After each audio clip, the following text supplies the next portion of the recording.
Welcome everyone, this is तरुण लावत और आज से मैं फिर से आपका स्वागत करता हूँ एक नए लेक्चर में। आज हम पढ़ने जा रहे हैं lecture number 4 of chemical bonding of class 11th chemistry, that is chapter number 4।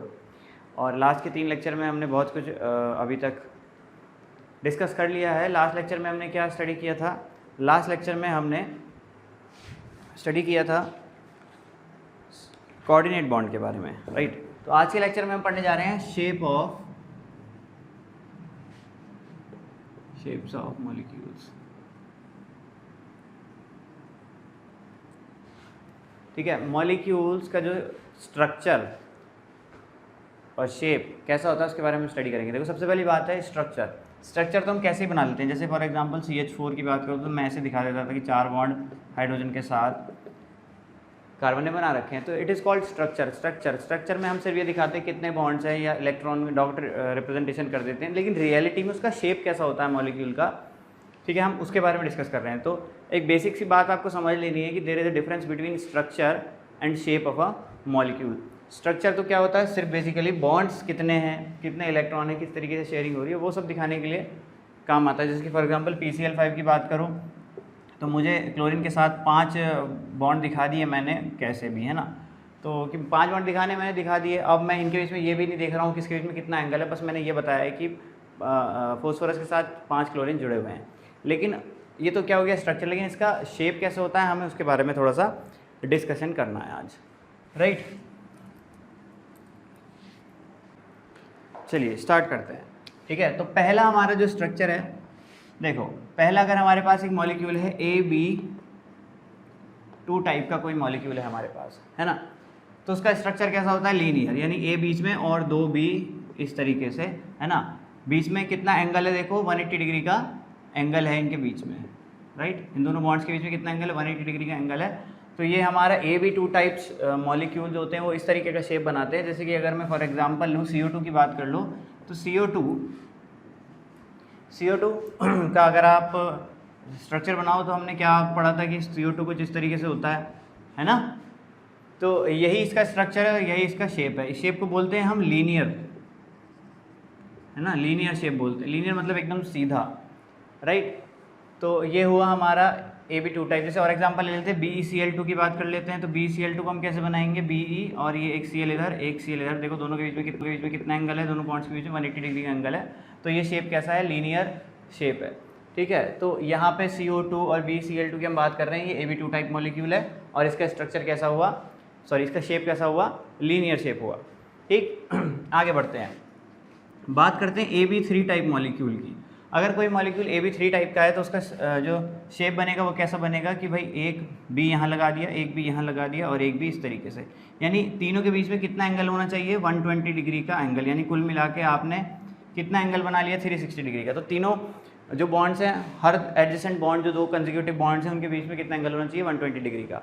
इस स्ट्रक्चर को हम बोलते हैं ट्रिगोनल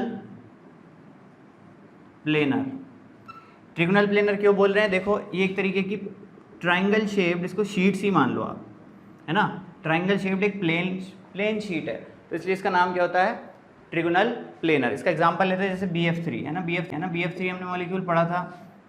तो BF3 का शेप कैसा होगा कि एक फ्लोरीन इधर, एक फ्लोरीन इधर और एक फ्लोरीन इधर, राइट। तो this is the shape of BF3 और BF3 कैसा मॉलिक्यूल है, AB3 टाइप मॉलिक्यूल है, ठीक है। तो इसका स्ट्रक्चर कैसा हुआ, ट्रिगोनल प्लेनर, ठीक।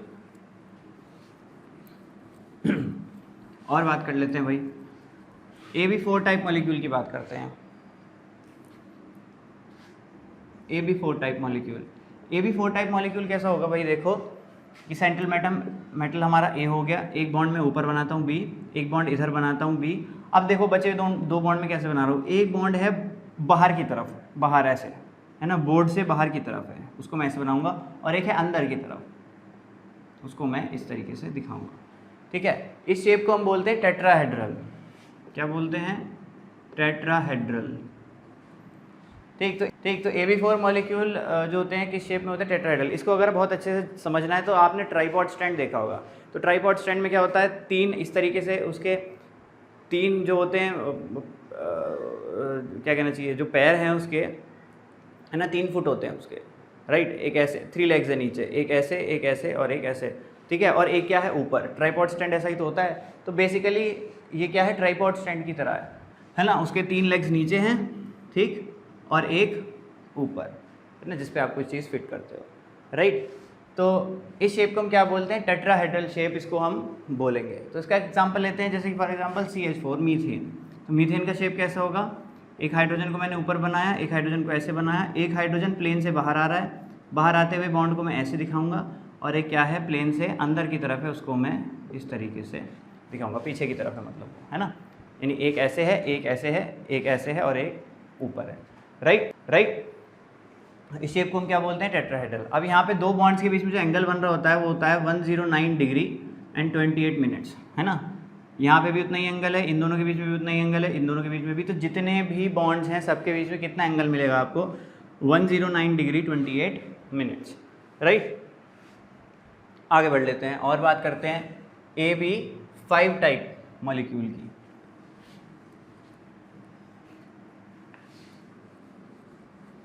AB5 टाइप मॉलिक्यूल की बात करते हैं। तो AB5 टाइप मॉलिक्यूल हमारा कैसा होगा, तो भाई क्या करेंगे, देखो AB5 टाइप में सबसे पहले एक हमने, जैसे हमने क्या बनाया था, BF3 बनाया था, एक भी इधर, एक भी इधर और एक भी इधर, राइट। अभी आप क्या देखना, ये भी इस तरीके से हॉरिजॉन्टल प्लेन में है, यानी कि ये एक तरीके से ट्राइंगुलर क्या है, शीट है जो कि हॉरिजॉन्टल प्लेन में है, और एक बॉन्ड ऊपर है और एक बॉन्ड नीचे है, राइट। यानी बीच में एक ट्रिगोनल शीट सी मान लो, और एक बॉन्ड ऊपर है, एक बॉन्ड नीचे है। तो ये जो बीच में ट्रिगोनल शीट्स है, इनके बीच में कितना एंगल होगा, 120 डिग्री का इन बॉन्ड्स के बीच में, है ना। इस वाले बॉन्ड के बीच में 120 डिग्री का एंगल, इन दोनों के बीच में 120 डिग्री का एंगल, इस वाले बॉन्ड और इस वाले बॉन्ड के बीच में 120 डिग्री का एंगल। लेकिन अगर आप देखो ऊपर वाला बॉन्ड और ये वाला बॉन्ड, इनके बीच में कितना एंगल है, 90 डिग्री, है ना। ये एंगल कितना है, 90 डिग्री। ऊपर वाला बॉन्ड और ये जो पीछे बॉन्ड है ये वाला ऐसे, इसके बीच में कितना एंगल है, ये भी एंगल है 90 डिग्री, राइट। ये एंगल भी कितना है, 90 डिग्री। सिमिलरली अब देखो ऊपर वाला बॉन्ड और ये बॉन्ड जो इधर है, ये वाला भी इधर है, तो इन दोनों के बीच में एंगल कितना है, ये वाला एंगल भी कितना है आपका, 90 डिग्री, राइट। तो इसी तरीके से नीचे वाले बॉन्ड को देखो, नीचे वाले बॉन्ड के साथ इस वाले बॉन्ड का एंगल 90 डिग्री, इस वाले बॉन्ड का एंगल भी नीचे वाले बॉन्ड के साथ 90 डिग्री, और ये वाला जो बॉन्ड है नीचे वाले बॉन्ड के साथ इसका एंगल भी कितना है, 90 डिग्री है, ठीक। तो अब आप गौर से देखो इसका नाम हम क्या रखते हैं, देखो तो बीच में एक प्लेनर शीट है ना, बीच में एक प्लेनर शीट है, और अगर मैं इन लाइंस को भी ऊपर जोड़ दूं तो तुमको क्या दिखाई देगा, एक पिरामिड सा दिखाई देगा, ऊपर भी और नीचे भी, है ना। ऊपर भी एक पिरामिड बन जाएगा 3 फेस वाला, और नीचे भी एक पिरामिड बन जाएगा 3 फेस वाला, राइट, है ना। ये जो हमारा शेप है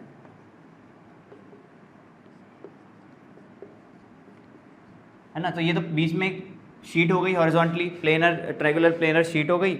और अगर मैं ऊपर क्या करूँ, यहाँ से लाइनें बना दूँ इस तरीके से, और नीचे वाले के साथ भी 3 लाइनें बना दूँ, तो क्या होगा, ऊपर भी एक पिरामिड बन जाएगा, नीचे भी एक पिरामिड बन जाएगा, जिसका जो बेस है वो कैसा है, ट्रायंगुलर शेप का है। इसलिए इसका नाम क्या होता है, ट्रिगोनल बाई पिरामिडल। बाई का मतलब 2 pyramid, trigonal bipyramidal, trigonal bipyramidal, right. ये इसका क्या हो जाएगा, शेप हो जाएगा। ओके, तो एग्जांपल ले लेते हैं, जैसे PCl5 की बात करें अगर, PCl5 तो कैसा शेप होगा इसका, एक Cl इधर, एक Cl इधर, एक Cl इधर, एक Cl ऊपर और एक Cl नीचे, इसको बोलते हैं ट्रिगोनल बाई पिरामिडल। ये बात समझ लेनी है, ये Cl एक तरीके से शीट बना रहे हैं जो कि हॉरिजॉन्टल प्लेन में है, और एक Cl ऊपर है और एक Cl नीचे है। क्या नाम होगा शेप का, ट्रिगोनल बाई पिरामिडल, ठीक है। सिमिलरली SF5 की बात कर लें, है ना, सॉरी SF5 कह रहा हूँ, SbCl5, है ना। तो इस तरीके से बहुत सारे मॉलिक्यूल पॉसिबल है। SF5 के बारे में बात करेंगे बाद में, क्योंकि उसमें थोड़ा सा लोन पेयर वगैरह भी आ जाते हैं, तो उनमें शेप्स थोड़े से अलग हो जाते हैं, उसके बारे में हम आगे डिस्कस करेंगे, ठीक है। फिलहाल मैंने एक ही एग्जांपल दिया PCl5 का, राइट। आगे बढ़ते हैं। इसके बाद एक और शेप है AB6 टाइप मॉलिक्यूल, किस तरीके का शेप बनाएगा,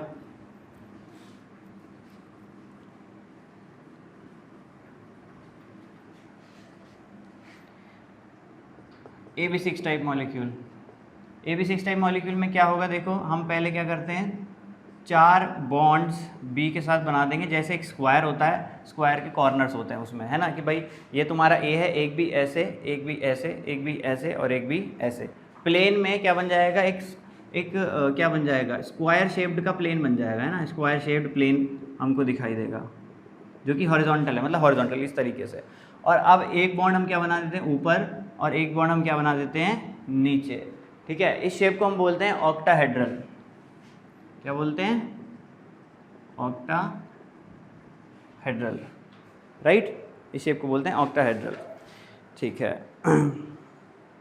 अच्छा राइट, इसको बोलेंगे ऑक्टाहेड्रल।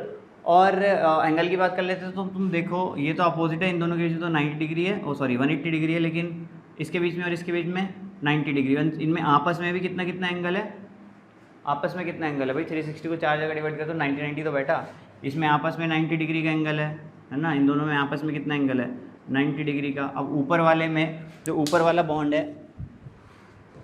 बॉन्ड है और जो ये वाला बॉन्ड है इस तरीके से, इनके बीच में भी 90 डिग्री, ये वाला बॉन्ड है ऐसे, इसके बीच में भी 90 डिग्री, ये वाला जो बॉन्ड है इस तरीके से, इन दोनों के बीच में 90 डिग्री, और सिमिलरली ये वाला जो बॉन्ड है, ये वाला, इसके बीच में भी क्या है 90 डिग्री। ठीक है, सिमिलरली अगर आप नीचे वाले बॉन्ड की बात कर लो तो उसके साथ ऊपर वाला जो बी है ये वाला, उसका 90 डिग्री, इधर वाले बी का भी 90 डिग्री, इधर वाले बी का भी 90 डिग्री, और इधर वाले बॉन्ड का भी 90 डिग्री होगा, राइट।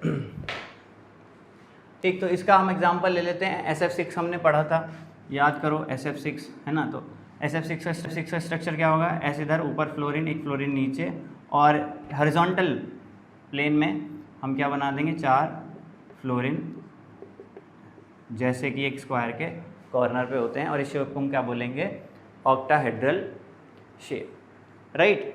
तो ये था हमारा बहुत ही बेसिक सी बात, ये 5 टाइप की जो कॉन्फ़िगरेशन होती हैं, ठीक है, उसके ऊपर। ठीक, अच्छा, अब बात करते हैं, देखो मैंने जितने भी मॉलिक्यूल्स अभी आपको बताए, जितने भी CO2, उसके बाद BF3, उसके बाद CH4, उसके बाद PCl5, उसके बाद SF6, सारे जितनी मॉलिक्यूल्स उसमें एक नोट करने वाली बात क्या है, किसी भी मॉलिक्यूल के पास लोन पेयर बचा हुआ नहीं है ना। CO2 की बात कर लो, क्या कार्बन पे जो सेंट्रल मेटल एटम है, मतलब जो सेंट्रल एटम है, मेटल एटम भी नहीं बोलो, जो सेंट्रल एटम है मॉलिक्यूल का, ठीक है, उसके ऊपर लोन पेयर है क्या, नहीं है ना। BF3 की बात कर लो, BF3 में भी कोई लोन पेयर बोरोन पे बचा नहीं है ना। CH4 में भी चारों बॉन्ड हमने बना दिए हैं, कार्बन ने अपने चारों इलेक्ट्रॉन को शेयरिंग में लगा दिया है, टेट्राहेड्रल शेप बना दिया, लेकिन कोई लोन पेयर बचा हुआ नहीं है। PCl5 की बात कर लें, PCl5 में भी फॉस्फोरस के पास कितने इलेक्ट्रॉन होते हैं, 5, उसने भी अपने 5 इलेक्ट्रॉन किस में लगा दिए हैं, शेयरिंग में लगा दिए, कोई लोन पेयर नहीं बचा है, और क्या बन गया है, शेप ट्रिगोनल बाई पिरामिडल, है ना, linear, trigonal planar, tetrahedral, trigonal bipyramidal. और सिमिलरली SF6 की बात कर दो, सल्फर के पास 6 वैलेंस इलेक्ट्रॉन होते हैं, 6 के 6 शेयरिंग में लगा रखे हैं, कोई भी लोन पेयर बचा हुआ नहीं है। अब क्या होता है, जिन मॉलिक्यूल्स पे लोन पेयर बचा रहता है उनका शेप ऐसा नहीं आता, थोड़ा डिफरेंट हो जाता है उनका शेप। अब बात करते हैं उसके बारे में, ठीक है, ऐसे मॉलिक्यूल्स के बारे में जिनके पास क्या होता है, लोन पेयर, राइट। चलिए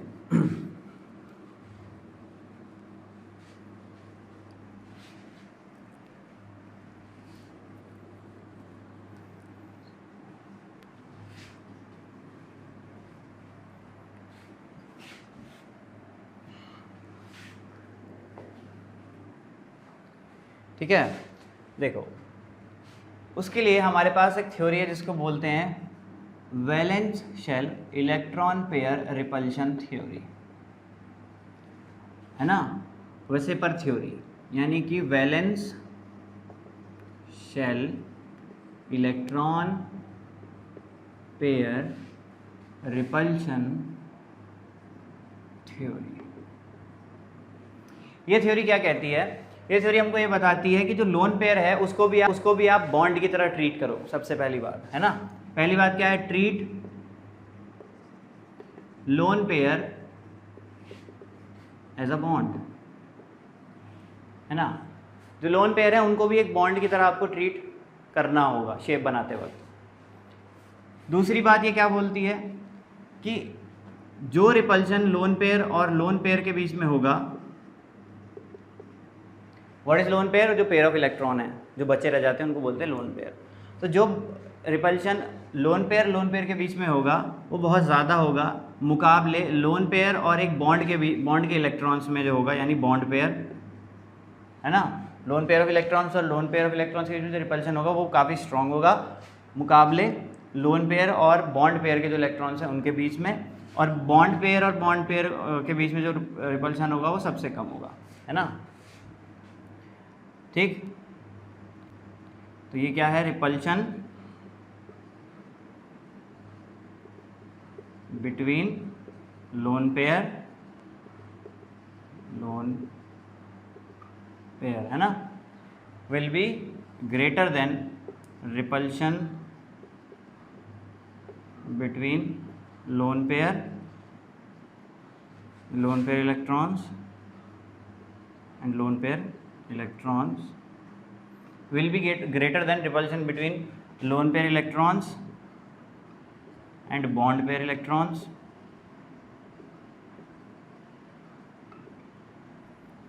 ठीक है। और ये किससे ज़्यादा होगा? Repulsion between bond pair electrons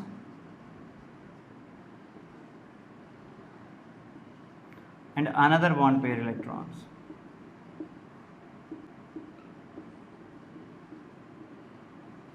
right.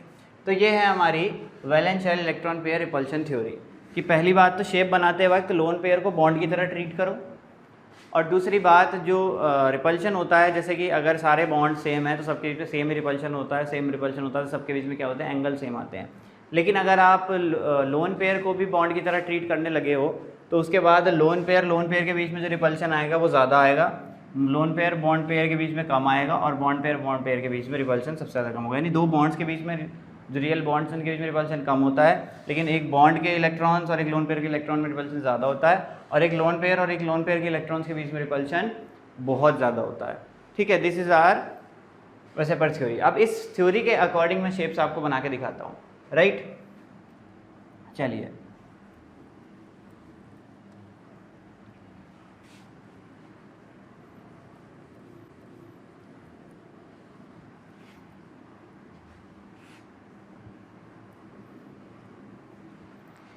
ठीक है। अच्छा देखो, सबसे पहले हम बात करते हैं, मान लो हम बात करते हैं कोई मॉलिक्यूल है हमारे पास, है ना। मैं एक मॉलिक्यूल ले लेता हूँ, जैसे कि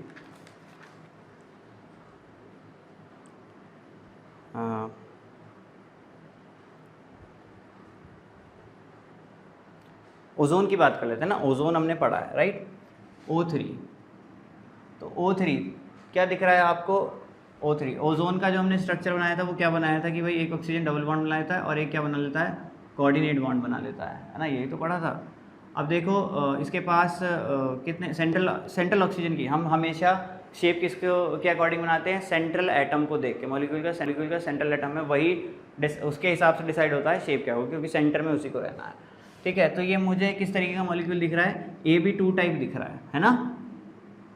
फिलहाल तो AB2 टाइप ही दिख रहा है भाई। इसने देखो क्या है, यहाँ पे 2 इलेक्ट्रॉन अपने यहाँ शेयरिंग में लगाए, 2 इलेक्ट्रॉन यहाँ डोनेट कर दिए कोऑर्डिनेट बॉन्ड में, अभी 2 इसके पास बचे हुए हैं, है कि नहीं। सेंट्रल ऑक्सीजन की बात करो अगर आप, तो 6 इलेक्ट्रॉन्स होते हैं ना ऑक्सीजन के पास, तो 2 तो इसने कोऑर्डिनेट बॉन्ड में दे दिए, इधर 2 शेयरिंग में दे दिए, 2 तो ही बचे हुए हैं। तो ये क्या है? इसको लोन पेयर बोलते हैं, राइट।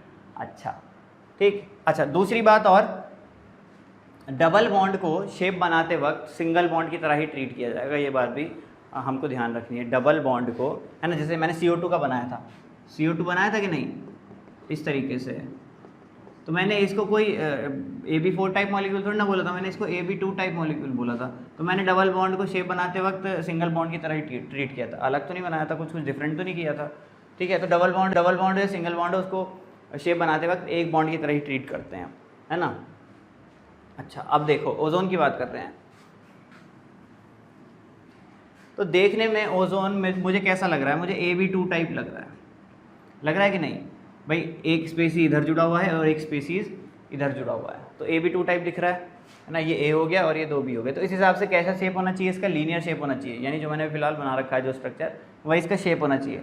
लेकिन ऐसा नहीं होता, क्योंकि यहाँ पे देखो ऑक्सीजन के पास एक लोन पेयर भी है, और वेस्पर थ्योरी क्या बोलती है, treat lone pair as a bond. तो यहाँ पे ए बी टू टाइप तो है, लेकिन साथ में लोन पेयर भी है, साथ में एक लोन पेयर भी है, ए के साथ दो बी तो हैं, लेकिन ए पे एक लोन पेयर भी है। तो यानी अब इसको आप बोलोगे A B three type molecule. अब ये ए बी टू टाइप नहीं रहा, ये A B three type molecule बन गया है। अब A B three type molecule का स्ट्रक्चर हम कैसे बनाते हैं, है ना, कैसे बनाते हैं कि भाई एक बी इधर, एक बी इधर, बी इधर और एक बी इधर बना लिया, ऐसा ही तो करते हैं। और इस शेप को क्या बोलते हैं, ट्रिगोनल प्लेनर, यही तो बोलते हैं। अच्छा, अब ओजोन के लिए मैं इसको ड्रॉ करूं तो ये एक ऑक्सीजन मेरा बीच में आ गया, है ना। लोन पेयर को मैं बॉन्ड की तरह ट्रीट करूंगा, तो लोन पेयर को मैंने ऐसे ड्रॉ कर दिया, ठीक है, यानी मैंने एक लोब बनाया ऑर्बिटल का और उसमें दो इलेक्ट्रॉन दिखा दिए, ठीक।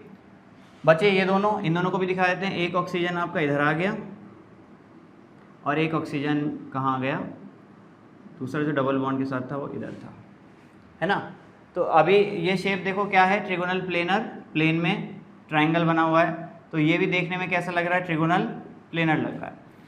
लेकिन हो क्या रहा है, जब आप शेप को देखोगे हमको शेप में लोन पेयर दिखाई नहीं देता, शेप में लोन पेयर दिखाई नहीं देता। तो यानी अगर आपको ये चीज़ दिखाई नहीं देगी तो आपको क्या दिखाई देगा, ये ऑक्सीजन के साथ एक ऑक्सीजन इधर है और एक ऑक्सीजन इधर है, यानी आपको कैसा शेप दिखाई दे रहा है, वी शेप, है ना। इसको अगर मैं इसको छुपा दूं तो आपको क्या शेप दिखाई देगा, इसको छुपा देता हूं तो वी शेप दिखाई देगा ना, वी शेप दिखाई देगा। तो इस शेप को हम क्या बोलेंगे, वी शेप, ये वी शेप मॉलिक्यूल है। या इस ऐसे ही बोल सकते हो कि ये दोनों क्या हैं, ऑक्सीजन लीनियर ना होकर क्या हो गए, इस तरीके से मुड़ गए हैं, बेंट हो गए हैं, तो इसको हम बोलते हैं बेंट शेप भी ना। या तो आप वी शेप बोल लो या बेंट शेप बोल लो। फिर से रिपीट करता हूँ, ओजोन की बात करते हैं। ओजोन का स्ट्रक्चर ये था, एक ऑक्सीजन के साथ डबल बॉन्ड और एक के साथ कोऑर्डिनेट बॉन्ड।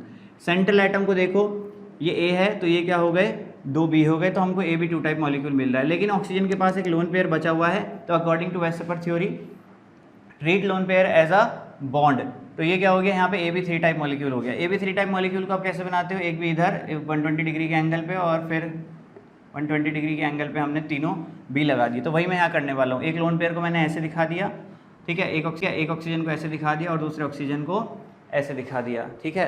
अब क्या होता है, देखने में ट्रिगोनल प्लेनर लग रहा है, लेकिन जब शेप को देखते हैं रियलिटी में, जब हमारे पास शेप हमको देखने को मिलेगा तो हमको लोन पेयर दिखाई नहीं देता। लोन पेयर दिखाई नहीं देगा तो हमको सिर्फ इतनी चीज़ दिखाई देगी, ये क्या है, वी शेप या बेंट शेप। तो इसलिए इसका नाम क्या हो गया, वी शेप या बेंट शेप। समझ में आई बात। अच्छा, तो ये बात हुई O3 की, ओजोन की, है ना। आगे बढ़ते हैं, चलो आगे बढ़ते हैं, ठीक। अच्छा,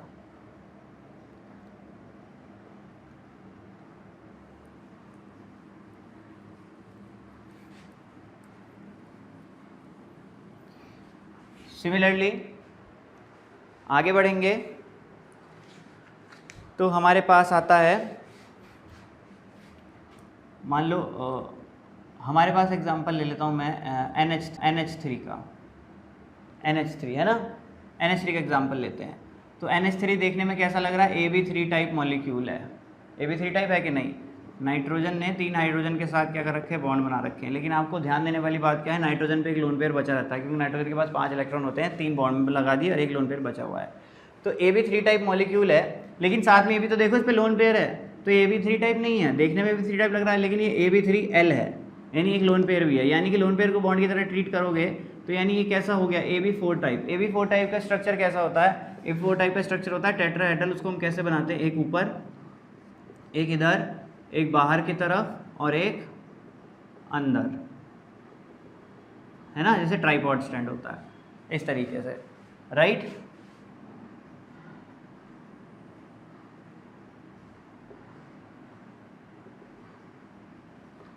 है ना। तो अभी मैं इसी तरीके से इसको बनाने जा रहा हूँ। तो अब मैं NH3 को बनाता हूँ, तो देखो मैंने लोन पेयर को तो ऊपर ऐसे बना दिया, एक हाइड्रोजन को यहाँ बनाया, एक हाइड्रोजन इसी तरीके से बाहर की तरफ और एक हाइड्रोजन इसी तरीके से प्लेन में अंदर की तरफ, राइट। तो देखने में तो टेट्राहेड्रल लग रहा है, लेकिन लोन पेयर मुझे दिखाई नहीं देगा। अब मुझे लोन पेयर नहीं दिखाई देगा तो मुझे नीचे के 3 क्या दिखाई दे रहे हैं, ट्राइपॉड स्टैंड के नीचे के 3 पार्ट दिखाई दे रहे हैं। तो अगर आप ट्राइपॉड स्टैंड का ऊपर का पार्ट देखो ना, नीचे का देखो तो आपको पिरामिड दिखाई देगा, है ना। खुद सोचो, अगर ये सारी लाइंस को मैं जोड़ दूँ तो इस तरीके से मेरे को क्या दिखाई देगा, पिरामिड मिल जाएगा, 3 फेस वाला पिरामिड। तो इस शेप का नाम क्या होता है, पिरामिडल। क्या है ये, पिरामिडल शेप। ठीक है, टेट्राहेड्रल नहीं दिखा हमको, क्या दिखा, पिरामिडल शेप, राइट। चलिए और बढ़ते हैं आगे।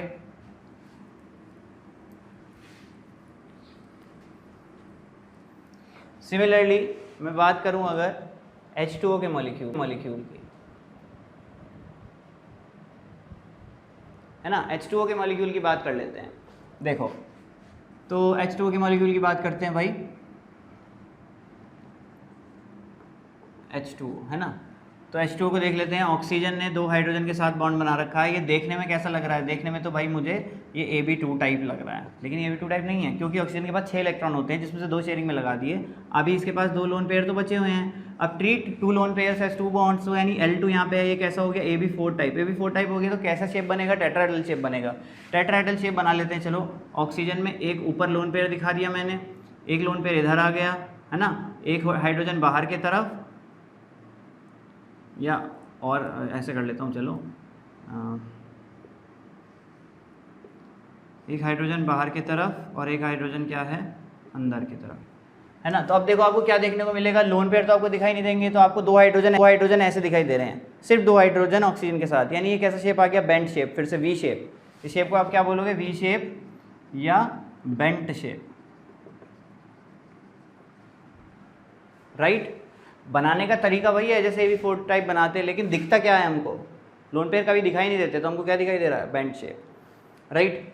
अच्छा, और आगे बढ़ते हैं, ठीक है, और बढ़ते हैं आगे।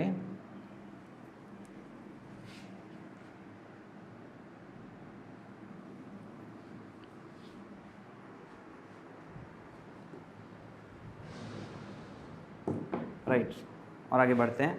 अच्छा, और बात कर लेते हैं, चलो भाई, है ना। PCl5 की हमने बात करी थी। बात करते हैं SF4 की।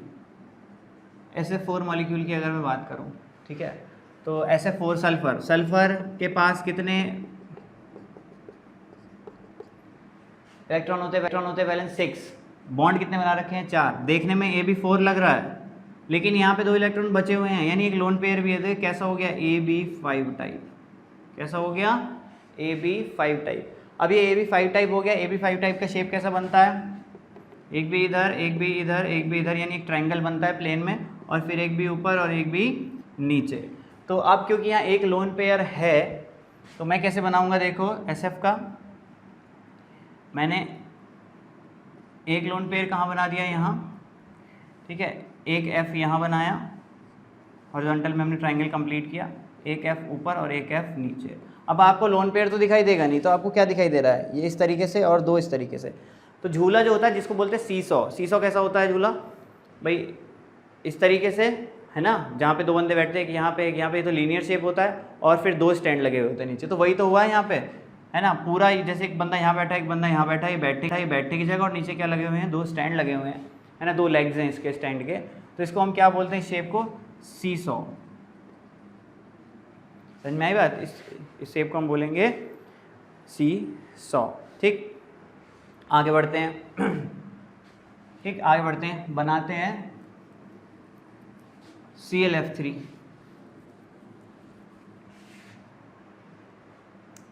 ठीक, ClF3 की बात कर लेता हूँ मैं। चलो ClF3 की बात करते हैं। तो क्लोरीन ने 3 फ्लोरीन के साथ क्या बना रखे हैं, बॉन्ड बना रखे हैं, लेकिन क्लोरीन के पास कितने इलेक्ट्रॉन होते हैं, 7 में से 3 उसने बॉन्डिंग में लगा दिए, 4 अभी बचे हुए हैं, है ना, 4 अभी बचे हुए हैं। तो 2 लोन पेयर उसके पास अभी ऑलरेडी हैं। देखने में ये कैसा लग रहा है, AB3 टाइप, लेकिन 2 लोन पेयर और हैं, तो ये कैसा हुआ, AB5 टाइप। AB5 टाइप के अकॉर्डिंग मैं इसका शेप बनाता हूँ। तो देखो, मैंने एक लोन पेयर यहाँ दिखा दिया, एक लोन पेयर यहाँ दिखा दिया, एक फ्लोरीन यहाँ आ गया, एक फ्लोरीन यहाँ आ गया, एक फ्लोरीन नीचे आ गया। तो ये कैसा शेप बना, देखो ये शेप बना T शेप, यानी ऊपर ऐसे और एक तुम्हारा फ्लोरीन ऐसे है बाहर की तरफ प्लेन में, है ना, एक F ऊपर, एक F नीचे और एक F ऐसे। तो अगर मैं इस सारे सिस्टम को सीधा करके देखूँ, मुझको T दिखाई देगा, तो इस शेप को मैं क्या बोलूँगा, T शेप, राइट। क्या बोलूँगा इसको, T शेप, ठीक। और आगे बढ़ लेते हैं, चलो एक मॉलिक्यूल होता है हमारे पास जीनॉन का, जिसको बोलते हैं X की F2, ठीक।